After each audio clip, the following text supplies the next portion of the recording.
একজন ইমাম মাওলানা রইসুদ্দিন, তার একটা অপরাধ ছিল, সে দাঁড়ায় আমার নবীকে সালাম জানায়, ঠিক কি না? তার একটা অপরাধ ছিল, সে ওলি আল্লাহর মাজার জিয়ারত করে, ঠিক কি না? তার একটা অপরাধ ছিল, ঈদে মিলাদুন নবী সাল্লাল্লাহু আলাইহি ওয়াসাল্লাম আসলে মানুষদেরকে আহ্বান করে জশ্নে জুলুসে যাওয়ার জন্য, ঠিক কি না? অথচ এই মাওলানা রইসুদ্দিনকে মিথ্যা অপবাদ দিয়া তাকে শহীদ করা হয়েছে। ইন্না লিল্লাহি ওয়া ইন্না ইলাইহি রাজিউন। তাকে কি করা হয়েছে? সে শাহাদাত বরণ করেছে।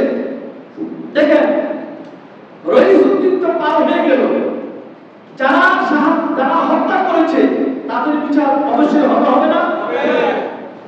যারা রইসুদ্দিনের হত্যাকারী তাদের বিচার আমরা চাই কি চাই না?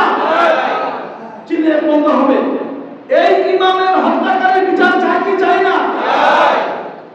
চাই, আমাদেরকে চাইতে হবে, ঠিক কি না? দেখেন, সংস্কারের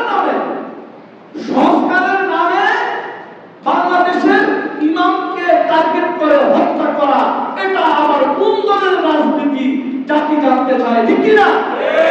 সংস্কারের নামে মানুষ হত্যা করা, সংস্কারের নামে সুন্নি আলেম ওলামাদেরকে হত্যা করা, টার্গেট করা, এটা কোন ধরনের সংস্কার জাতি জানতে চায়, সেটা স্পষ্ট করে প্রকাশ করতে হবে, ঠিক কি না?